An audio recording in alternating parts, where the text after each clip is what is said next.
Exposición inicial la hará el ministro de Finanzas, posterior a ello una intervención de un asambleísta por bancada, posterior también una intervención del ministro de Finanzas por si alguna duda no ha sido respondida, fue lo que se informó en este momento. Observamos en imágenes, existe una proyección por parte del Ministerio de Finanzas, la misma que será Muchas conocida a gracias, los presidente. legisladores. Escuchamos al Quisiera ministro de Finanzas, comprobar Richard que Martínez. se me escuche sin problema. Sí, señor ministro, está el audio normal, por favor.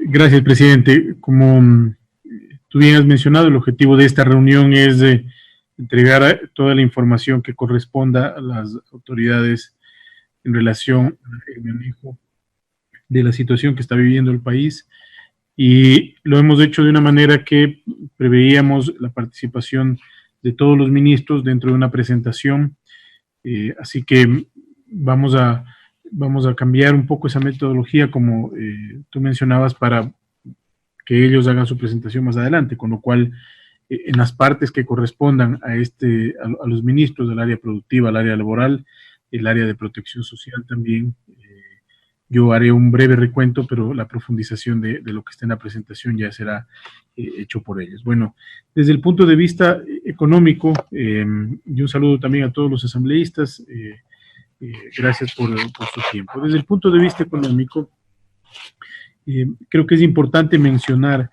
que esta crisis es una crisis que no ha visto el mundo jamás, con una parada súbita tan grande de la actividad económica y con un mundo tan interconectado, que hace que definitivamente los efectos colaterales sean mucho más agresivos que en otras crisis. No es una crisis que esté localizada en una región, no es una crisis que esté localizada en un sector, no es una crisis que sea fácil de prever en el tiempo en el que durará.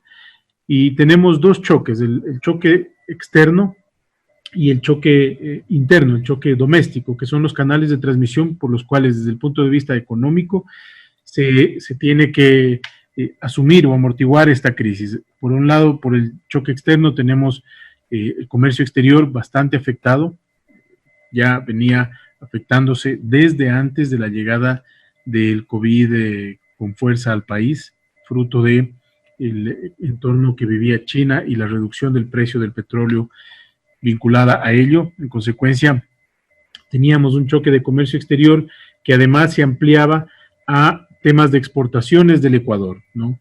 Productos, por ejemplo, que se exportaban a China, etcétera. Entonces, ahí hay un choque de primera línea. Luego ya en la circunstancia actual hay un choque de segunda fase, si se quiere, que no tiene que ver necesariamente o únicamente con la situación de nuestros socios, sino también con nuestra situación.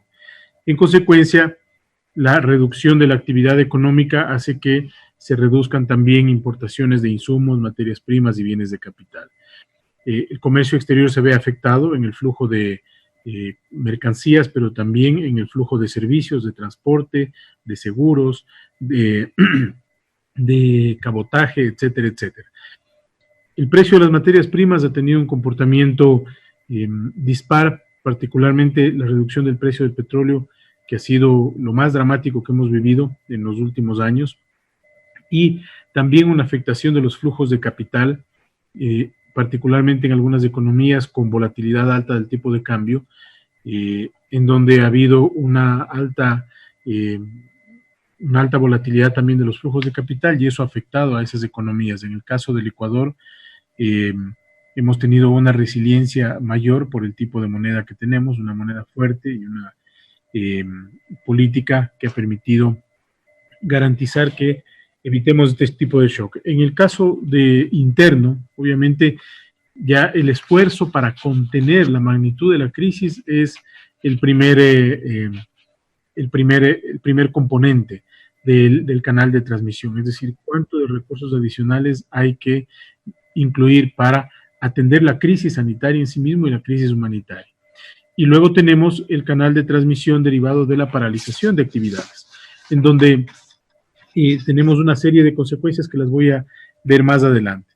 Quisiera compartir con ustedes algunas cifras de lo que está pasando en América Latina, por ejemplo, donde vemos que hay países que van a verse mucho más afectados en sus cuentas externas por la estructura de su economía.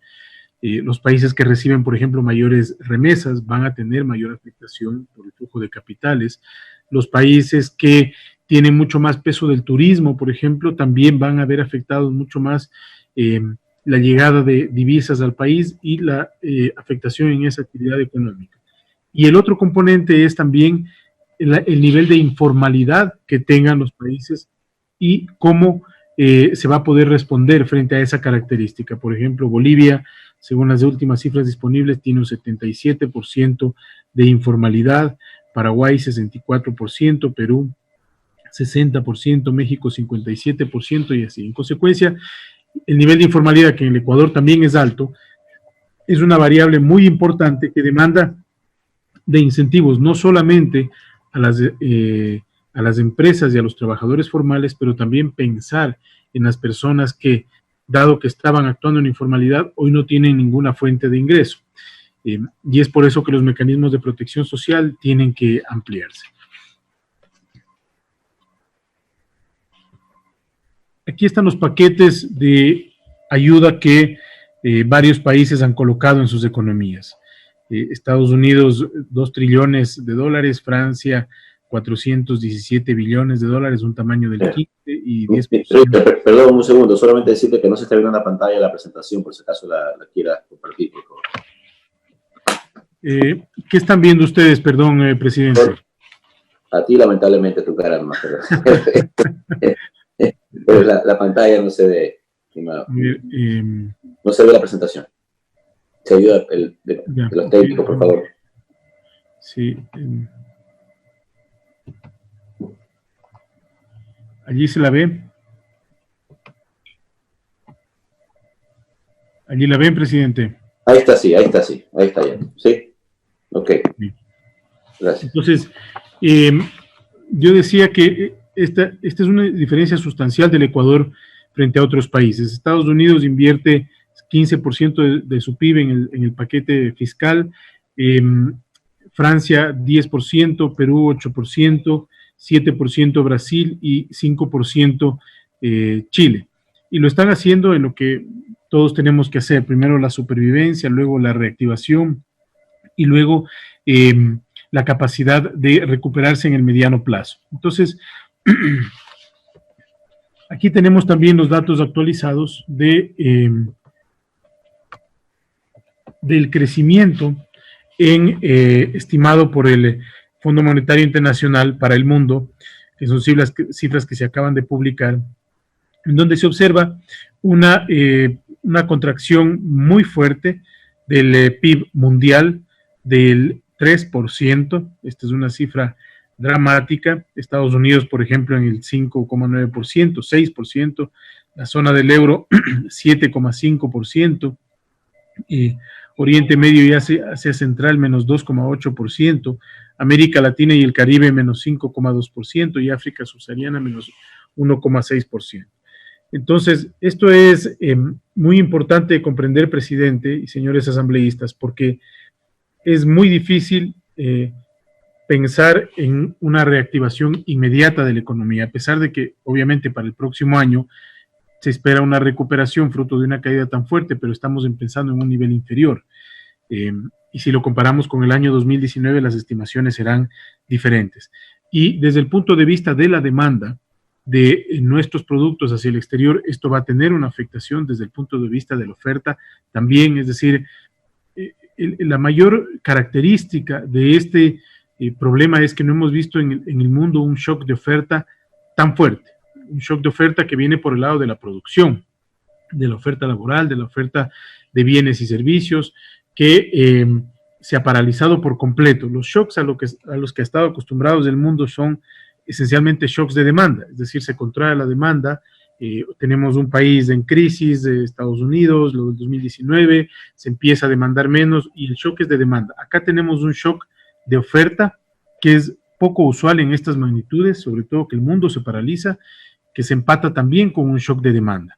Entonces, hay un problema muy fuerte que vamos a intentar como mundo resolverlo, pero que es muy difícil prever todavía cuál va a ser el escenario de salida inmediato. Lo que sí está claro es que necesitamos la mayor cantidad de recursos para resolver ese problema, para transferir a las personas que no tienen, para transferir a las microempresas, para transferir a la formalidad, a la informalidad, para sostener la red de salud pública ante potenciales rebrotes, etcétera, etcétera. Eso es incuestionable. Ahora, dentro de ese esquema, lo importante es conducir el tipo de transferencias. Es un momento del mundo en donde aquellos que más tienen que contribuir con los que menos tienen.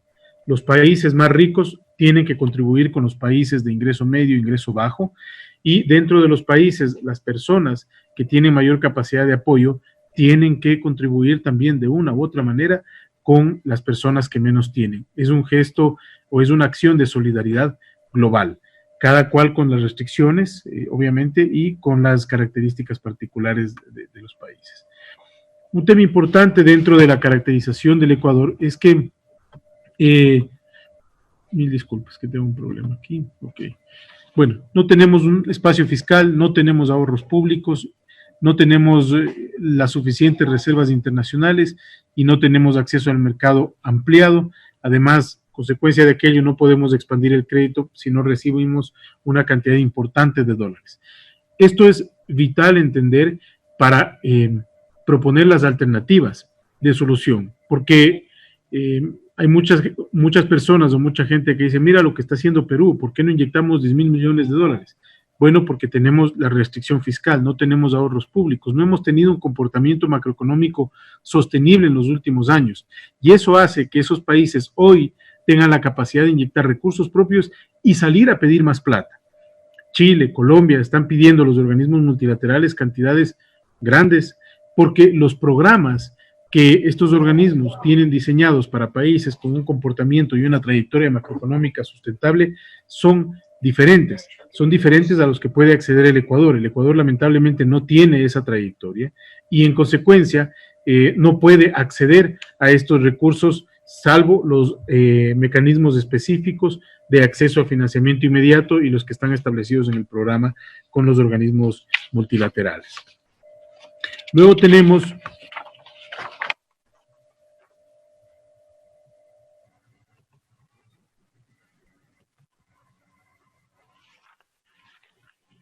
las políticas de contención, presidente, obviamente, creo que esto es conocido para todos. Vamos a tener, digamos, aquí hay un costo de oportunidad entre una política de contención muy fuerte, pero el efecto que eso genera en términos recesivos. Es una decisión compleja de tomar, pero es importante encontrar el equilibrio. Como Ecuador hemos tomado una buena decisión de hacer una contención rápida, pero también debemos buscar el equilibrio para empezar a abrir la economía y sobre esa base empezar a inyectarle liquidez a la economía y evitar que tengamos un deterioro de la calidad de vida de los ecuatorianos. Sin duda, el desafío es enorme por las restricciones que mencionaba en el punto anterior, pero este es el ejercicio y el plan que nosotros hemos presentado, que lo hemos denominado de resistencia, de reactivación y de recuperación. Estoy centrándome esencialmente en el diagnóstico en este momento. ¿Cuáles son los escenarios para el Ecuador, presidente y señores asambleístas? Estamos viendo la lámina, presidente, que corresponde. Bueno, avanzo. El tema es el siguiente. Al nivel de economía, al nivel de la economía, digamos, de una economía con bajo crecimiento, todas las economías del mundo van a tener un shock y un decrecimiento como habíamos visto. La pregunta es, ¿qué tan rápido se recuperan la economía y en qué forma se recuperan o si no logran recuperarse?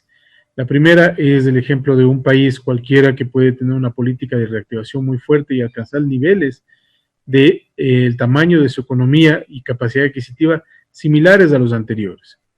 El otro es una especie de aplanamiento del crecimiento, es decir, detener el decrecimiento, no decrecer por algún periodo y empezar a crecer luego, pero evidentemente se crece a un menor ritmo y llegar al nivel anterior va a tomar algo más de tiempo.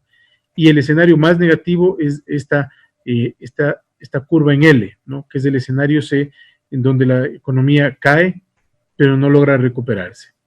En ese momento lo que tenemos es una brecha de crecimiento muy fuerte, una brecha de producto muy fuerte y efectos muy amplios en la pobreza y en el empleo. Dadas las restricciones que tenemos como Ecuador, debemos ser realistas. Nosotros apuntamos a que el objetivo A sea uno de ellos, pero definitivamente con estas restricciones nosotros creemos que el escenario que va a manejar el Ecuador es como el escenario B. Una contracción, luego una detención de esa contracción y luego seguiríamos creciendo.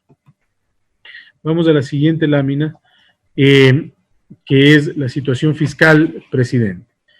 La proforma establecía un déficit de 3.400 millones aproximadamente, los ingresos por 22.500, los gastos por 25.900, y en el caso de las estimaciones que hemos realizado, los ingresos caen abruptamente, cerca de 7.000 millones de dólares. Los gastos caen también por un lado con cosas que se pueden administrar y de gestión pública, pero por el otro lado también tenemos que incrementar los gastos para atender la crisis y atender a la protección social. En consecuencia, tenemos una diferencia de ingresos de 7.000 millones, una diferencia de gastos de 1.700 millones y un déficit que se incrementa en 5.200 millones de dólares. Las diferencias, las necesidades de financiamiento crecen equivalentemente en estos 5.269 millones y también las fuentes de financiamiento. En este momento tenemos una brecha de financiamiento de 3.800 millones de dólares. Esto, presidente, es lo que buscamos para cubrir una parte de atrasos, para generar nuevos incentivos a los trabajadores y también para cubrir una parte de ese déficit adicional. Sin embargo, el plan que hemos diseñado demanda de al menos 4.000 millones más de recursos, es decir, estamos con una brecha de 7.000 millones de financiamiento. Muchos se preguntarán dónde se va a conseguir ese dinero. Bueno, ese es el trabajo que se está haciendo para levantar la mayor cantidad de financiamiento para el Ecuador, porque la economía nacional tiene una baja capacidad de financiamiento interno en estas circunstancias. En consecuencia, el financiamiento externo y en las mejores condiciones se vuelve mucho más importante. Aquí tengo un detalle de esta información. Si ustedes observan los ingresos que caen en 6.999, se explican por una caída de los ingresos petroleros de 2.600, ingresos tributarios de 1.800, otros ingresos en 2.500, donde se computa una caída de ingresos de las monetizaciones que estaban previstas para este año y que hoy vemos un escenario mucho más complejo para ejecutar eso y por eso le hemos computado como una pérdida de esos ingresos. Incentivos al empleo que les decía, 1.000 millones que esperamos que puedan concretarse rápidamente y algunas concesiones que ya se han hecho.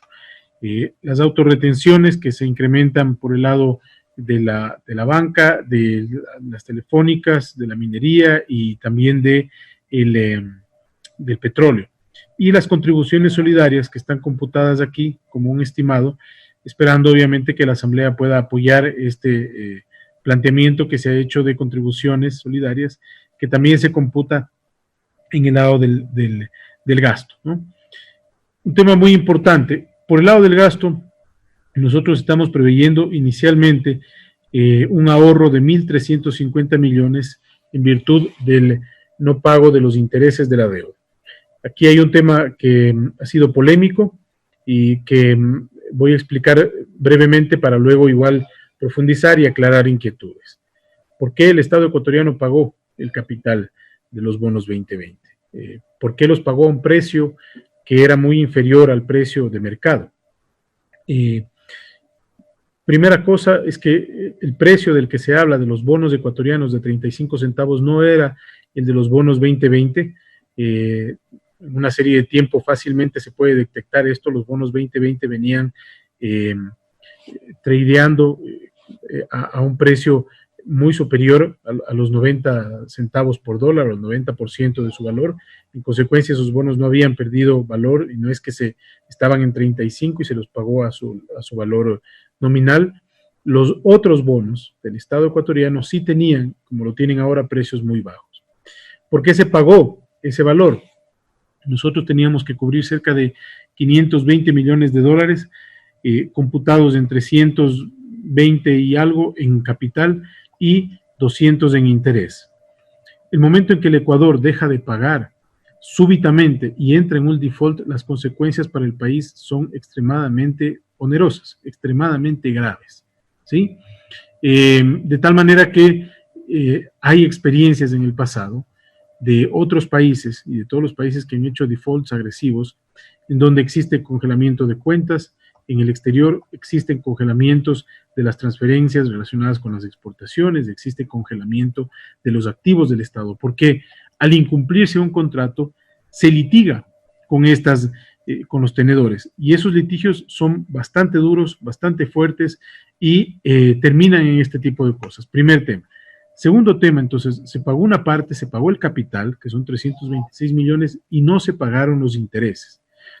Se pagó el capital porque si no se pagaba, el Ecuador cae en default. No se pagaron los intereses porque los contratos sí permiten posponer el pago de los intereses. Entonces, no fue una decisión de voluntad de pago por delante, sino de efecto colateral del no pago. Porque la voluntad de pago se expresa en los intereses, donde sí teníamos la opción de no pagar y no caer en default. Y no hemos pagado esos intereses. No los pagamos, porque allí los contratos sí nos permiten. En consecuencia, ahora, ¿eso es suficiente? Por supuesto que no es suficiente. El Ecuador tiene que renegociar su deuda. En estas condiciones tiene que hacerlo. Y es este gobierno el que ya ha propuesto una estrategia inicial, que tiene que complementarse con una estrategia posterior para lograr que los vencimientos de la deuda sean mejores en el largo plazo y que también tengan un alivio fiscal muy fuerte en los próximos años. No hay que dejar de recordar también que esa es una deuda que no la tomó este gobierno. Es una deuda que no la tomó este gobierno. Esa emisión no fue hecha por este gobierno. En consecuencia, el ejercicio de responsabilidad de administración de las consecuencias futuras de un default es el que está asumiendo este gobierno. Porque claro, posiblemente en la demagogia o políticamente, un discurso sencillo habría sido: esa deuda la tomó otro, yo no la pago, no tengo por qué pagarla, pero las consecuencias para el país en el futuro son muy graves. Y las consecuencias colaterales no solo para el sector público, sino para el sector privado también, del pequeño, del mediano y del grande exportador, restricción de cartas de crédito, restricción de valores de exportaciones de los recursos que envía el Ecuador hacia el exterior, restricción de las cartas de créditos para operar, como mencionaba, pero también de financiamiento externo, que llega a través del sistema financiero privado y también directamente a las empresas. Todo eso se habría cerrado. Ya en un escenario complejo, que veníamos con una afectación en el riesgo país, fruto de la caída del precio del petróleo, una variable como estas habría sido muy compleja. Y adicionalmente, operaciones que estaban en movimiento y que se van a cerrar en los próximos días, como se anunció desde el principio, pero que también son operaciones que no llegan de un momento al otro. Hay que seguir procedimientos, directorios, comités, etcétera, y voy a explicar en dónde están esas operaciones. Pero aquí nosotros planteamos 1.350 millones como objetivo inicial. Insisto, porque la estrategia de renegociación tiene que ser integral, pero una estrategia mal llevada es el no pago abrupto, un acto hostil que no permite entrar a una negociación sensata y más bien que nos lleva directamente al litigio. Hasta este día viernes, los tenedores de la deuda tienen que hacer un pronunciamiento en relación a la propuesta que ha hecho el gobierno ecuatoriano de no pagar los intereses hasta el mes de agosto 15. ¿Qué implica esto? 811 millones de dólares de no pago de intereses. Somos optimistas como gobierno de que esta solicitud de consentimiento que se ha realizado tendrá una respuesta favorable. Y en consecuencia el país se va a poder ya, digamos, sumar a este objetivo, o va a poder lograr sumar este objetivo entre los resultados de 811 millones, ¿sí? Iniciales. En ese periodo es donde el Ecuador tiene que hacer una propuesta integral de reperfilamiento de la deuda. Y aquí otro concepto también importante que creo que vale la pena traerlo a colación. Una cosa es lo que se deje de pagar, que también he escuchado analistas o personas que dicen, bueno, pero tú puedes dejar de pagar de aquí hasta fin de año 2.000 millones, 3.000 millones. ¿Y por qué pagaste esos 300 y vas a acceder a 2.000 millones en los próximos días? Son dos momentos muy diferentes.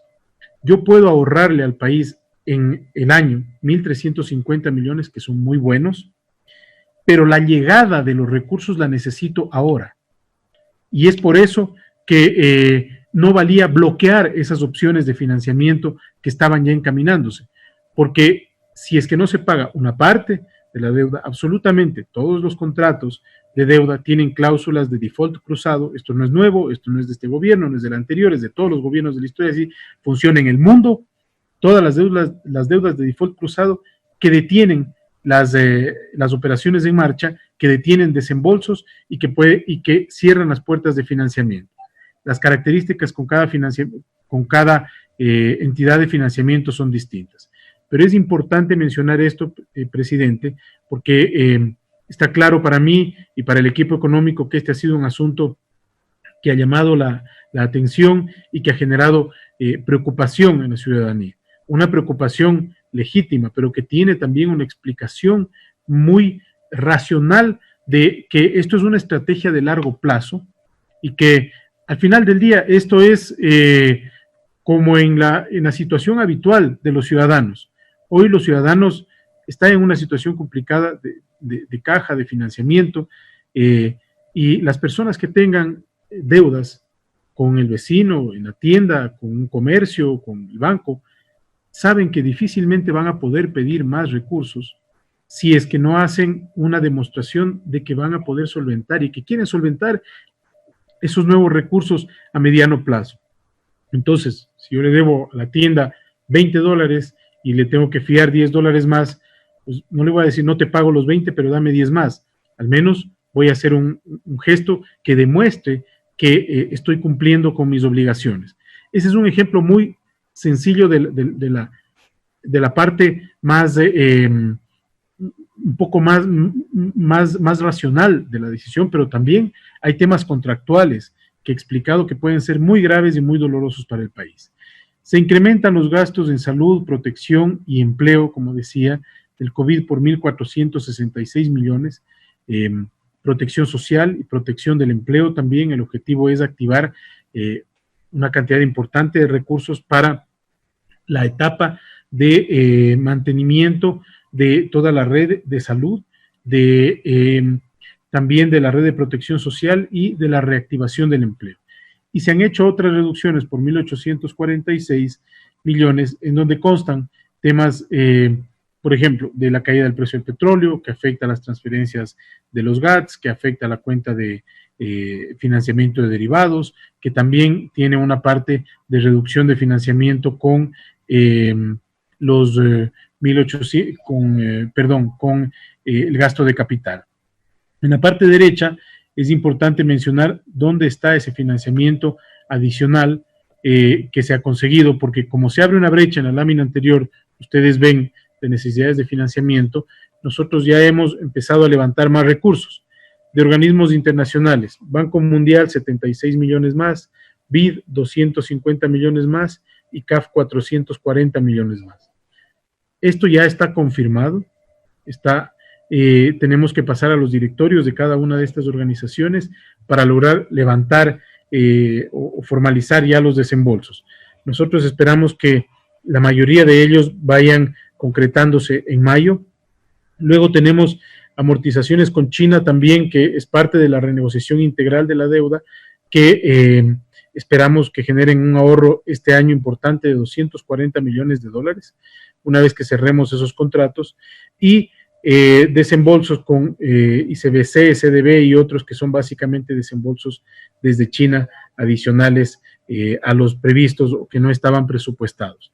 Entonces tenemos ya estos recursos, pero todavía, presidente, insisto, a estos 4.000 millones de dólares, que es la brecha que tenemos que conseguir, hay que sumarle al menos 4.000 millones de dólares para implementar el plan de gestión de liquidez y de apoyo a las empresas y a las personas.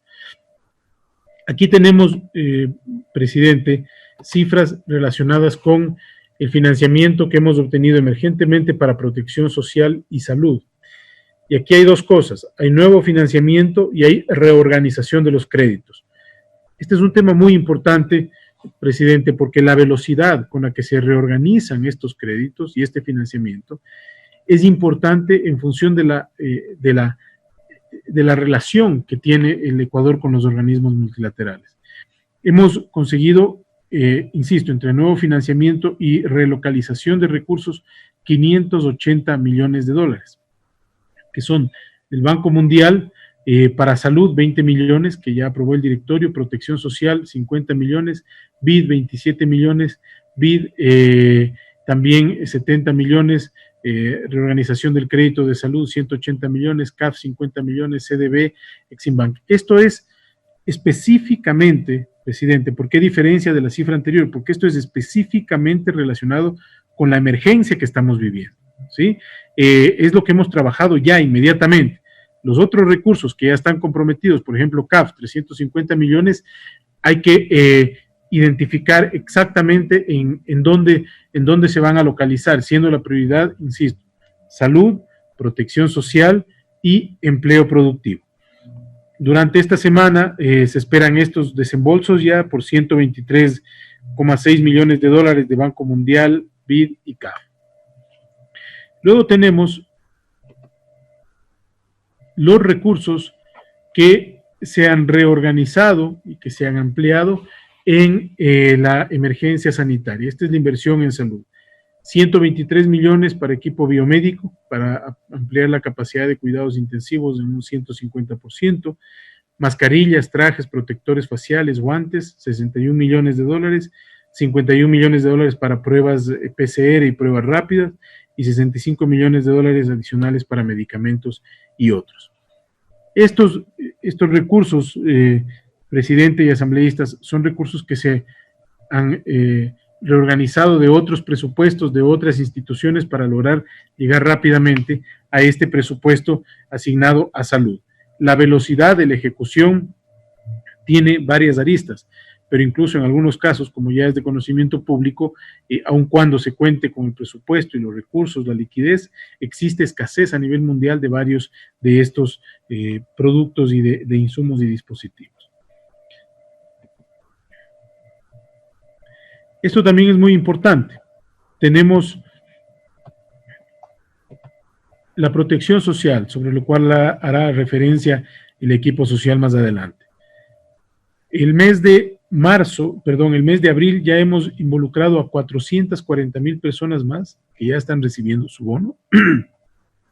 En el mes de abril, 440,000 personas más. En el mes de mayo, 950,000 personas adicionales, 550,000 personas adicionales, que totalizan 950,000 hogares. Es decir, 440,000 este mes, 550,000 más el próximo mes, que sumados a esos 440,000 nos dan cerca de 1 millón de personas.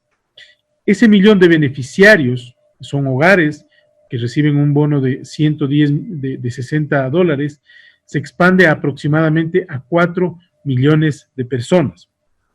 Lo mismo pensamos hacer con otro millón de hogares adicionales que se van a incluir por personas que no tengan ingresos, porque hayan perdido sus ingresos por cuarentena, personas autónomas. Incluso el Ministerio de Inclusión Económica y Social está diseñando un mecanismo de autorregistro para aquellas personas que, aunque no estén en el registro social o que no sean considerados pobres o extremo pobres, van a necesitar una ayuda para sostener su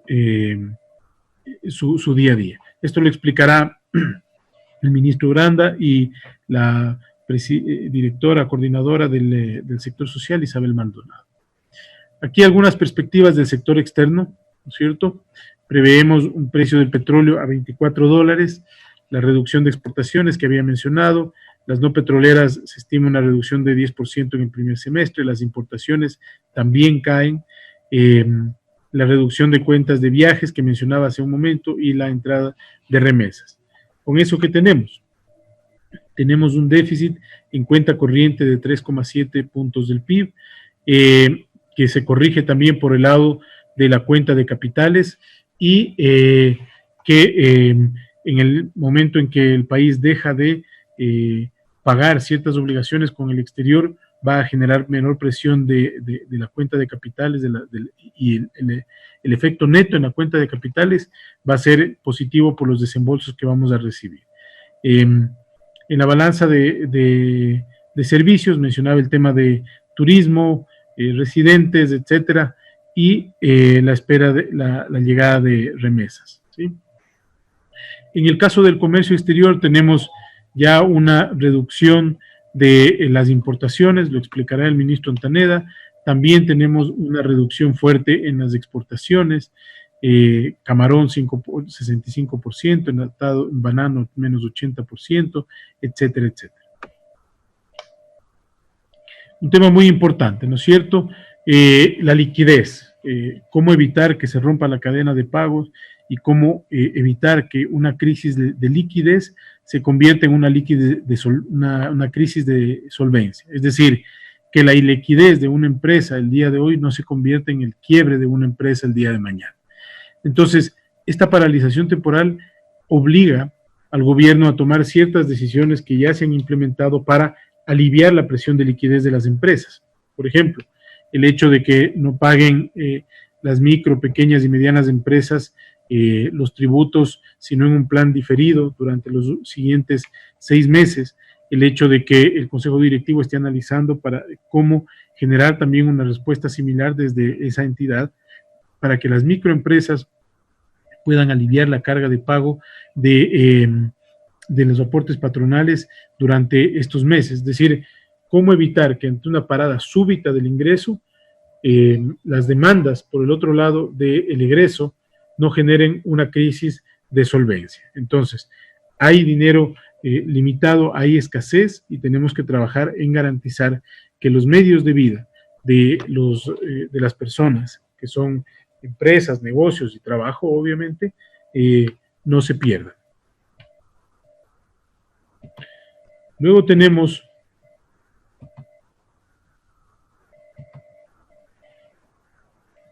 un ejercicio que hemos realizado de la caída trimestral de las ventas y el ritmo de reventas tomando en consideración la facturación electrónica, es decir, cómo se reducen el nivel de ventas de manera trimestral. En el caso de las grandes empresas vemos una caída del 49%, de las medianas de un 60% y de las pequeñas de un 64%. Entonces, aquí hay una decisión de política pública. Si el Ecuador tuviera todos los recursos, debería ayudar absolutamente a todas las empresas, independientemente de su tamaño. Pero ante la escasez de recursos tiene que priorizar. Las más afectadas son las pequeñas, las micro, las medianas y las grandes, aun cuando las grandes están fuertemente afectadas. En esa escasez de recursos, la priorización nos ha llevado a enfocarnos en estas, en las pequeñas y en las medianas, y a las grandes también brindarles facilidades conforme al marco normativo vigente. Aquí algunas estimaciones también de ingresos.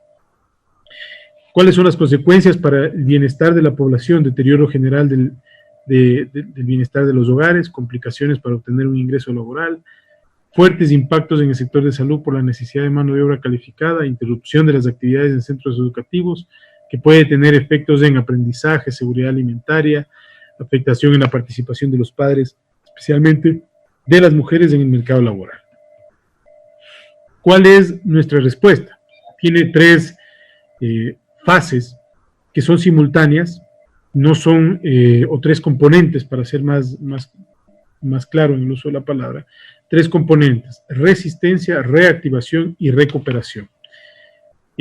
No se pueden ver estos como fases, sino como componentes en el sentido de su concepción. La resistencia la estamos viendo como la protección de vida y de los medios de vida para garantizar el acceso al recurso a las personas. La reactivación, cuidar del trabajo y de la empresa para proteger a los más vulnerables.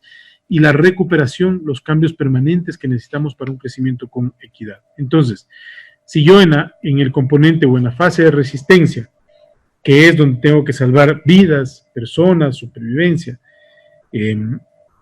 tengo que estar trabajando en el componente de reactivación. Por supuesto que sí. En el de recuperación también. No podemos esperar a que se acabe el de resistencia para iniciar con el de reactivación y luego pasar al de recuperación. En términos de resistencia, aquí están las entregas de kits, alimentos, mascarillas. Profundizarán los ministros del ramo en el asunto. El ministro de Comercio Exterior, las donaciones que se han hecho a través de las OCEs. Y aquí también, por ser un tema económico productivo, voy a hacer una pequeña referencia al asunto, aun cuando el ministro de la producción profundizará.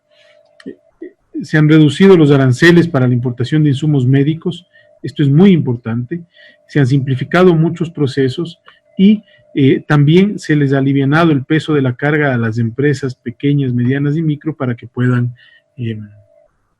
sostener aquello. Aquí está la explicación adicional de protección social. Presidente, voy a dejar esto para el Frente Social. Está todo el detalle. Sobre el seguro de desempleo, que también es una decisión que consta dentro del proyecto de ley que emitirá el Ejecutivo. Tenemos aquí algunos datos que nos hacen ver cómo podríamos nosotros incrementar la base de protección para esas personas. Se estima, por ejemplo, que cerca de 500,000 personas podrían entrar al desempleo, podrían ser más, y el Banco Mundial estima que 233,000 personas van a entrar a la informalidad. Entonces, en este caso se reduce el tiempo de acceso al seguro de desempleo de 60 días a una semana. Se amplía también el beneficio o la cobertura y se establece que se podrán aplicar a todas las terminaciones laborales. Una transferencia por 5 meses, 70% del salario básico. El objetivo es también ampliar la protección, la base de cobertura de este seguro de desempleo.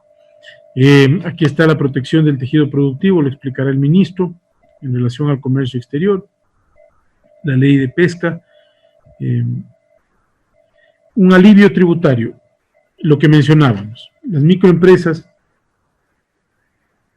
es decir, aquellas que hayan tenido ingresos hasta $300,000 en el 2019, los contribuyentes que tengan su domicilio tributario en Galápagos, los contribuyentes cuya actividad económica corresponda a líneas aéreas, turismo o agrícola, y los exportadores habituales, sin importar su tamaño.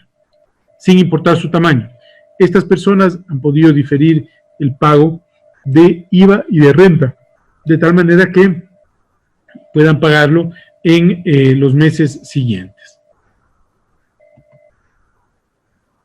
Aquí hay un mayor detalle del número de contribuyentes. Estamos hablando de 2 millones de personas que se van a ver beneficiadas de esta decisión.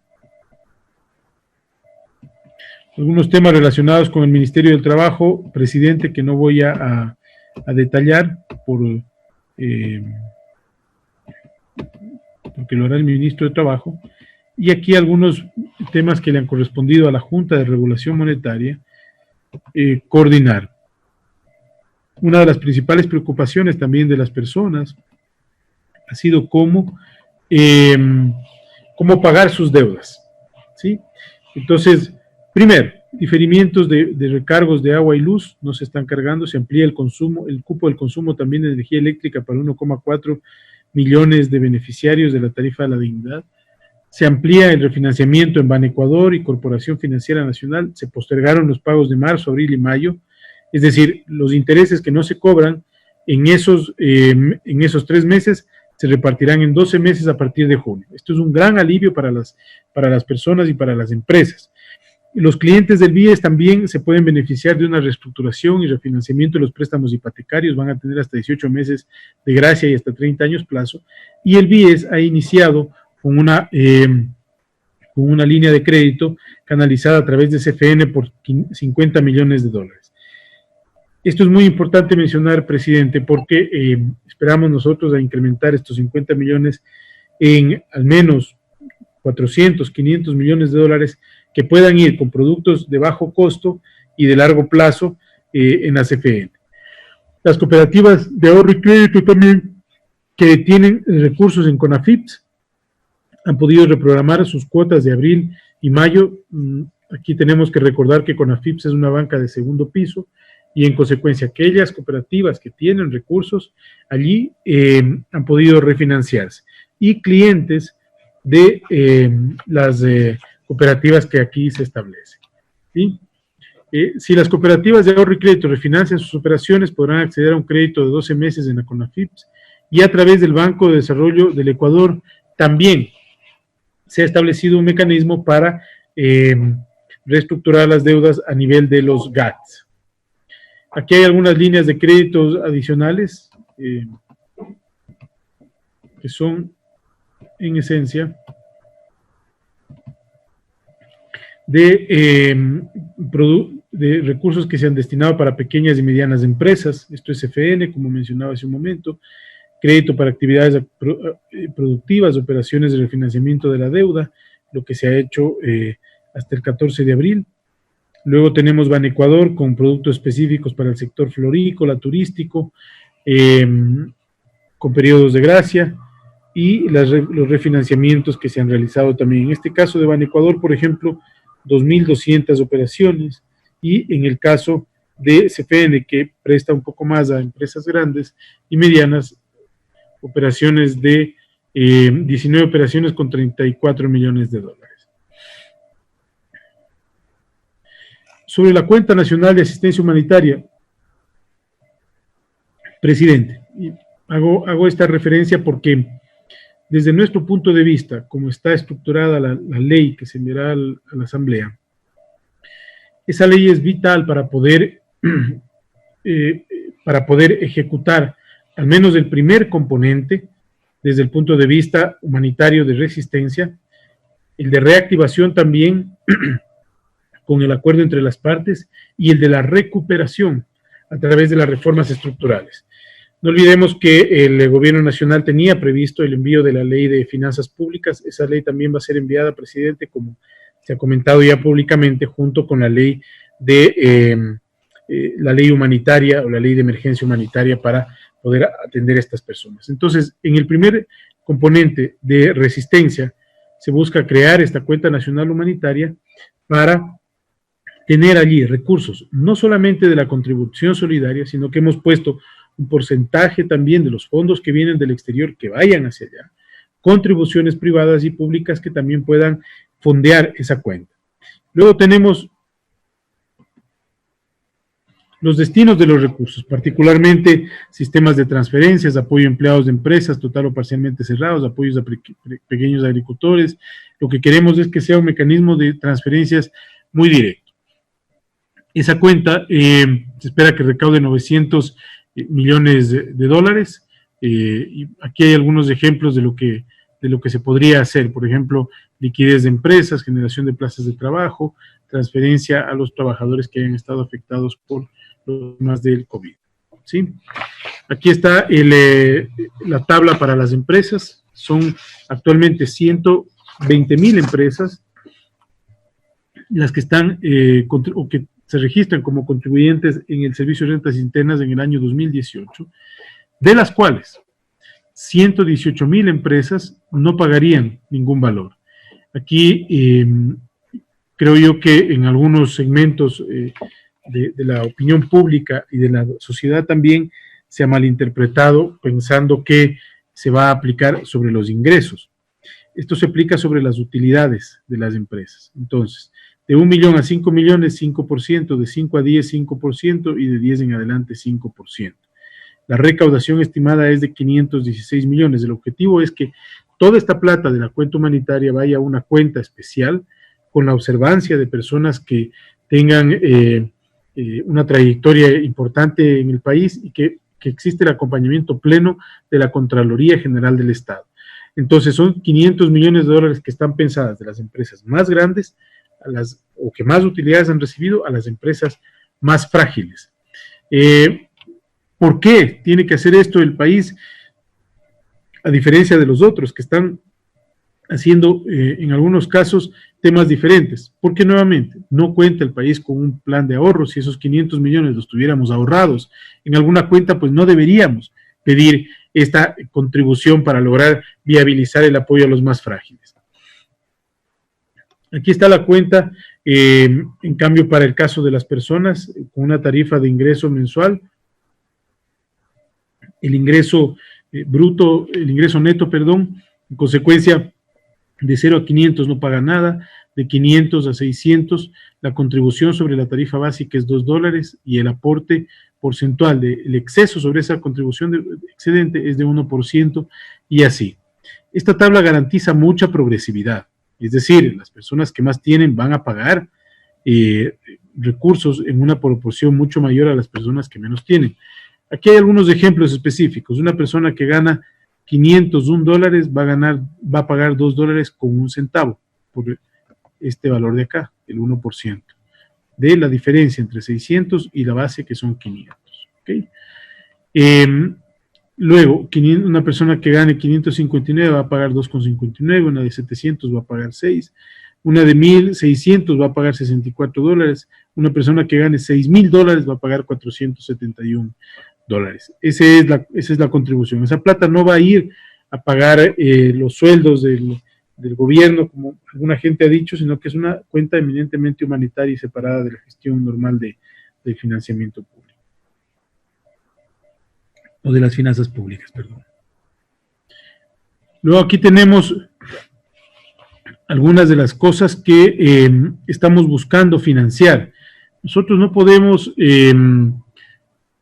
anticipar, presidente, cosas que no vamos a poder cumplir. Este es un plan y es un plan en marcha. Por eso nosotros estamos siendo lo suficientemente agresivos para plantear la mayor cantidad de incentivos y traer la mayor cantidad de recursos, pero va a depender justamente de cuán efectivo sea el país para conseguir esos recursos. Entonces, por ejemplo, queremos inyectar 1.000 millones a la economía por pagos de atrasos, que eso permita liberalizar las presiones de liquidez en ciertos sectores, nuevas líneas de crédito por 1.000 millones con tasas de interés del 2%, de esto una parte sale de las contribuciones, otra parte tendrá que conseguir el gobierno los fondos, incentivos fiscales, por ejemplo, en diferimientos de pagos generalizados, garantías también, garantías que queden establecidas para los créditos, ¿no?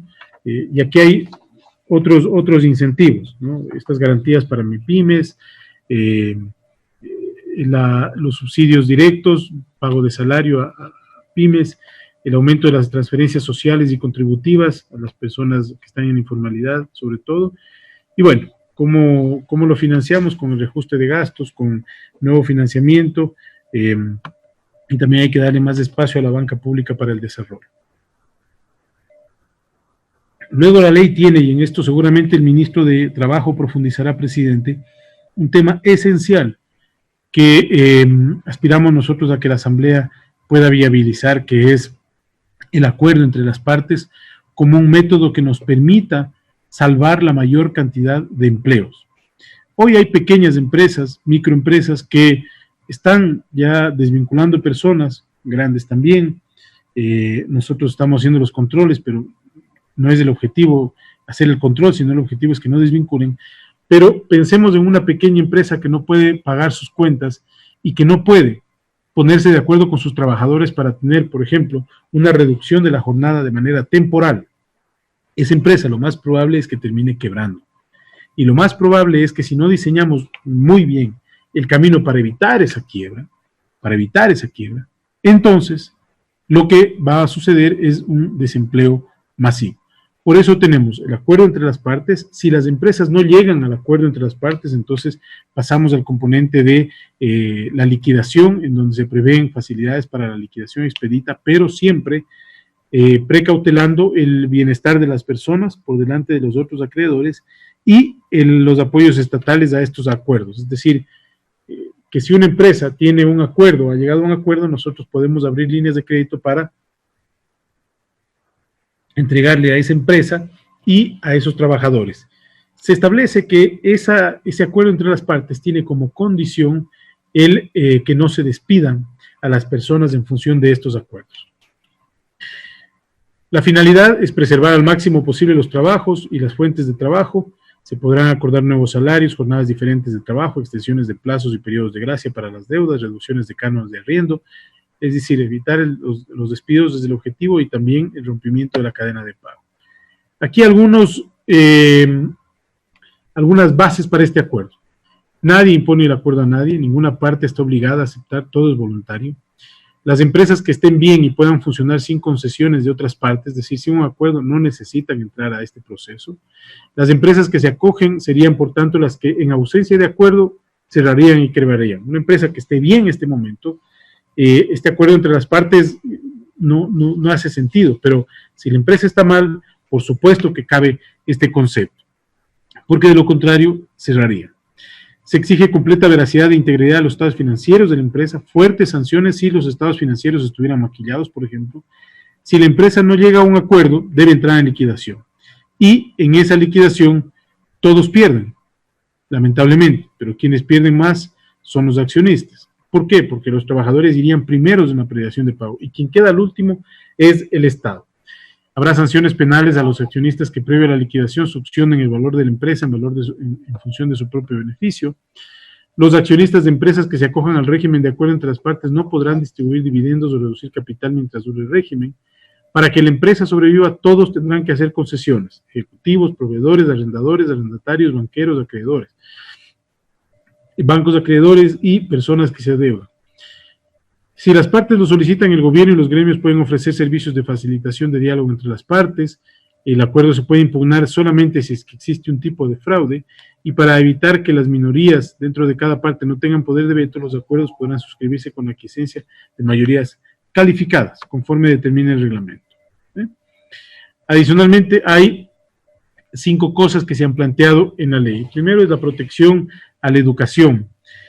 La educación pública debe mantener su vigencia, encontrando obviamente un equilibrio con los instrumentos informáticos para lograr llegar a las personas. Pero también hay una parte de la población que tiene a sus hijos educándose en colegios privados. Y la pensión de esos colegios muchas veces no supera los $30, $40 de personas que no tienen acceso a la educación pública, que pueden acceder a la educación privada, pero son pensiones bajas y que pueden verse afectadas las metas de acceso a la educación, porque esas personas no puedan pagar las pensiones. Entonces, se busca con la ley dar cobertura a un programa que va a establecer el gobierno nacional, de que mientras dure la crisis el Estado puede hacer un apoyo en tanto y en cuanto exista para los padres de familia una reducción de la cuota que se va a pagar. Es decir, que el beneficio no se quede en la escuela privada y que no se traslade al padre, sino que al padre o madre de familia, sino que se traslade al final del día, directa o indirectamente, al padre o a la madre de familia,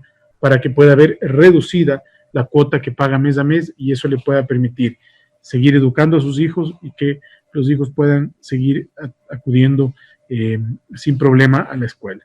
Luego tenemos el congelamiento de la tarifa por servicios básicos, que también consta en la ley, evitar el desahucio de inquilinato durante el periodo posterior a la ley, de aquellos desahucios que ya han sido programados, pero también evitar nuevos desahucios con al menos una contribución o un pago inicial por ese arriendo pendiente, para que tampoco exista una afectación a los arrendatarios. No olvidemos que muchos arrendatarios tienen eso como medio de vida. La prohibición de terminación de pólizas por salud de mora, la cobertura de salud y demás prestaciones del IES. En la fase de recuperación, como yo decía, tenemos temas que son concomitantes, se van trabajando. No debemos olvidar que debemos buscar reformas de mediano y de largo plazo en la seguridad social para garantizar, en la parte laboral, para garantizar la protección del trabajador, no el trabajo en sí mismo, que este es un cambio que el Ecuador no ha podido hacer, es decir, que se vaya acompañando al trabajador en su movilidad. Por eso, por ejemplo, un tema importante aquí era el de la jubilación patronal, que el trabajador vaya moviéndose con su jubilación patronal en un mecanismo de aporte diferente y mucho más moderno y más objetivo. Modernizar el sistema que reconozca nuevas formas de trabajo. Algunas cosas ya se incluyen en esta ley, particular, no lo de jubilación patronal, por ejemplo, pero sí un contrato emergente para que las personas puedan contratar rápidamente en una situación compleja como la que vivimos. Y nosotros consideramos, presidente y asambleístas, que es momento de repensar muchas cosas. No podemos seguir atados a muchos de los conceptos a los que hemos venido atados como país. Hablo también como equipo económico, nosotros estamos abiertos a escuchar cualquier sugerencia que pueda incorporarse dentro de este plan. Hemos hecho también una activa escucha de las cosas que se han ido discutiendo en la Asamblea, pero el plan, al final del día, busca primero entrar en esta parte humanitaria, empezar a reactivar la economía con todos los instrumentos que están diseñados y que se han anunciado y algunos para darles liquidez a las empresas, pero sobre todo tomar la recuperación de mediano y largo plazo. Es decir, cuando habiendo pasado estos componentes, la economía se encuentre con normas que realmente le permitan crecer con equidad. En la reforma tributaria, en nuestra opinión, el país debe encarar una reforma tributaria muy constructiva hacia el futuro, para quitar la dependencia del petróleo, es decir, tener los ingresos permanentes de largo plazo, fomentar la inversión de pequeñas, medianas, grandes, apuntar hacia un par de sectores claves como el turismo y la agricultura, decididamente, como lo han hecho otros países, reduciendo al máximo la carga tributaria para garantizar incentivo en esos sectores y para que otros sectores que seguramente van a ser afectados por la crisis económica puedan movilizarse hacia allá. Luego, los ajustes en el gasto no van a ser suficientes, se necesitarán en el largo plazo también mayores ingresos fiscales. Las reformas a las finanzas públicas, como ustedes conocen, esto no es una novedad, ya se vino trabajando mucho con la Asamblea, tuvimos reuniones con la mayoría de los jefes de bancada. Esto se trató ya en la ley en el pasado mes de octubre, cuando se negó una ley, así que esto ya está bastante avanzado y va a ser parte también de lo que envíe el Ejecutivo a la Asamblea.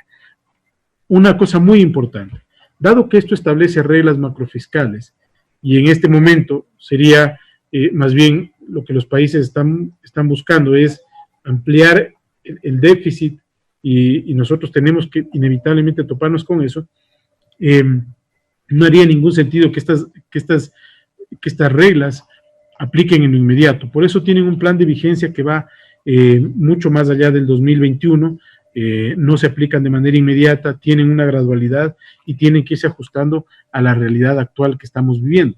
Ese periodo se puede ampliar, pero al final del día lo que trato de transmitir es que una reforma a este momento de esta naturaleza es importante para dejar trazada la ruta de la recuperación. Reforma al Código Monetario y Financiero, que también se discutió. En el mercado interno de combustibles, nosotros creemos que hay aquí un espacio importante. Fíjense ustedes que con los precios del petróleo que vivimos, la gasolina podría estar tranquilamente a menos de 1.60, unos 58, o tal vez un poco más, unos 65, no lo sé, pero definitivamente menor al precio que se percibe de 1.85, que, bueno, se percibiría si es que hubiera consumo, pero en definitiva aquí es donde está la valía de liberalizar esta parte para que el consumidor vea una caída del precio cuando los precios del petróleo bajan, y también que pueda ajustarse hacia arriba el precio cuando el precio del petróleo sube y disminuir el peso de los subsidios. Lo importante en este punto es tener cambios que no sean demasiado abruptos. El gobierno está trabajando en un método que permita tener un tratamiento mucho más suavizado, y que estos cambios abruptos tampoco generen saltos abruptos de los precios, sino que sean precios que se van moviendo sobre ciertos rangos, como lo hacen otros países, Chile particularmente. Las gasolineras deberían gozar de la libertad para comprar combustibles al mejor postor, y deberían desaparecer el monopolio que ahora tiene la refinería estatal. ¿Por qué es esto importante? Porque eso también le quita presión al sector público de recursos que tiene que invertir cuando lo podría hacer un privado, y el sector público solamente recibir los ingresos por concepto de ingresos petroleros, y también por la transferencia de estos sectores que puedan hacer al gobierno nacional. Luego tenemos, en las empresas públicas también consideramos que hay que hacer una reforma estructural. que permita hacer un ejercicio de alineamiento de los principios de gobernanza corporativa y transparencia en la gestión y eficiencia del manejo de los recursos públicos en especial. Con esto, presidente, he hecho una breve explicación de lo que está sucediendo, de cuál es la actuación inicial que hemos tenido, hacia dónde va nuestro plan en estas 3 fases y que muchas cosas de ese plan tienen que irse implementando en función de la existencia de recursos. Para nosotros esta no es una ley meramente económica, presidente y señores asambleístas, es una ley humanitaria, porque el hecho de que nosotros establezcamos que se debe hacer una contribución en este momento, a pesar de la complejidad, es porque el Estado no tiene la capacidad de inyectar esos recursos y estamos haciéndolo de una manera solidaria, contributiva, de los que más tienen a los que menos tienen, de las empresas más robustas a las más frágiles. Se pueden hacer excepciones, por supuesto, y eso la ley también establece para que queden a reglamento y a decreto. Hasta allí, presidente, mi intervención, estoy a las órdenes para absolver cualquier inquietud. Ahí lo que fue la exposición del ministro de Finanzas, Richard Martínez, que tardó más de 1 hora, empezó a las 11 de la mañana con 27 minutos. Escuchamos al presidente encargado de la Asamblea Nacional, el asambleísta César Solórzano. Proceder a dar la palabra a los asambleístas que la han solicitado y como se ha quedado ya de acuerdo con los diferentes coordinadores de cada una de las bancadas.